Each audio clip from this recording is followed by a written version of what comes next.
बड़ोदरा में एक finance company के रिकवरी एजेंट से परेशान होकर एक रिक्शा चालक पुलिस भवन पर न्याय की गुहार लगाते हुए पहुंचा।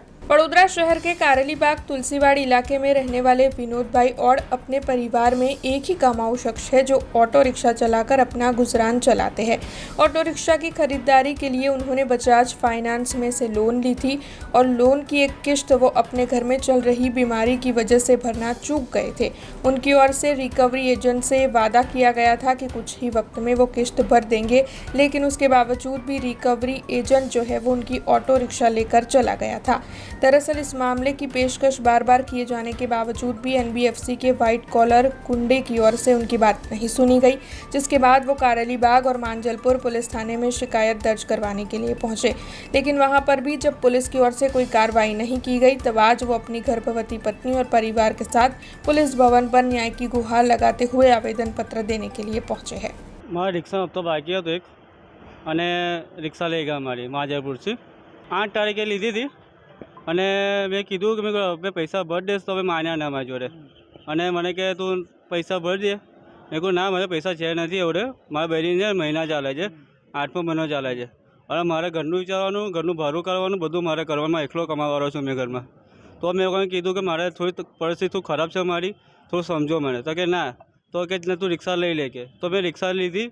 પહેલાં મને કહે છે કે તમે સાહેબ જોડે આવો કે સરાટવાળા સાહેબને મળી લો, સાહેબ કહેશે તો રિક્ષા પર તમને આપી દઈશ, બજાજ ફાઇનાન્સ। તો મેં કીધું સાહેબ કે મને ત્યાંથી કે સાહેબને મળો તમે, સાહેબ કહેશો રિક્ષા મેં આપી દઈશું। હવે સાહેબ આવ્યા નહીં, ઘરે મળ્યો મને તો સાહેબે રિક્ષા લઈ લીધી। તો કે તું જા કે રિક્ષા મેં આપતો નહીં, મેં કહું નહીં મારી જોડે।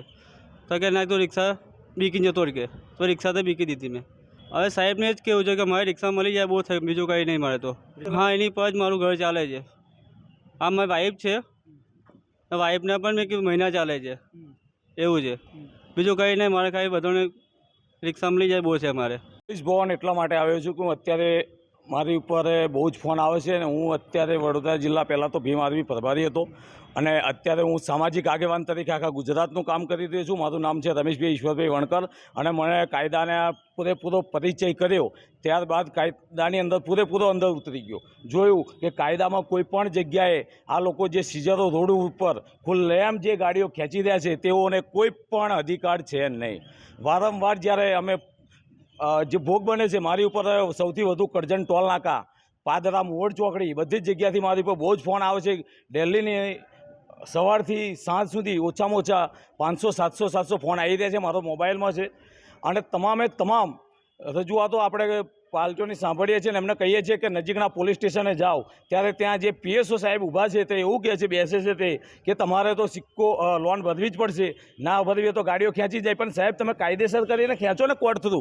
આ ભાઈની રિક્ષા 8 તારીખે લઈ ગયા હતા, એ ભાઈનો મારી ઉપર તરત ફોન આવ્યો હતો કે રમેશભાઈ મારી રિક્ષા લઈ ગયા છે। એટલે મેં એમને કહ્યું કે ભાઈ તમે ત્યાં પોલીસ સ્ટેશન જાઓ। તો એ પોલીસ સ્ટેશન કારેલીબાગ ગયા। કારેલીબાગ પોલીસ સ્ટેશનમાં એવું કહ્યું કે ભાઈ આ બનાવ બન્યો છે, અમારા એરિયામાં બન્યો નથી, એટલે માજલપુર ગયા। માજલપુર પોલીસ સ્ટેશન ગયા તો એ ભાઈ આ અરજી લઈને ગયા હતા, આ અરજી લઈ ગયા હતા એ ભાઈ। તો આ અરજીમાં એવું કહ્યું કે ભાઈ હમણે હપ્તા ભરવા જ પડે, તમારે એવું હોય નહીં કે તમારે હપ્તો લઈ જાય, પણ સાહેબ કાયદેસર કરો, કાયદાકીય કરો, કોર્ટ કરો, લઈ જાઓ। આ ભાઈનું નામ આવ્યું ત્યાં પછી મારે પોલીસ સ્ટેશન જવું પડ્યું હતું અને માંજલપુર પોલીસ સ્ટેશન, ત્યારબાદ આ ભાઈની ફરિયાદ લેવામાં આવી હતી। હવે આજે 4 દિવસથી સાહેબે ફોન કર્યો હતો કે ભાઈ બજાજ ફાઇનાન્સના સાહેબને તમે આવી જાઓ, અત્યાર સુધી સાહેબ આવ્યા નથી ત્યાં આગળ। અને આ ભાઈ બહુ ગંભીર પરિસ્થિતિમાં છે કે એમને કેવી રીતે જમવું, કેવી રીતે શું કરવું તેનો કોઈ પણ એ નથી અને કાયદાની અંદર કોઈ પણ જગ્યાએ એવો ઉલ્લેખ કરેલો નથી કે સીઝરો રસ્તા વચ્ચે ગાડીઓ લઈ લે અને આ એક કાયદાકીય લૂંટનો ગુનો બને છે।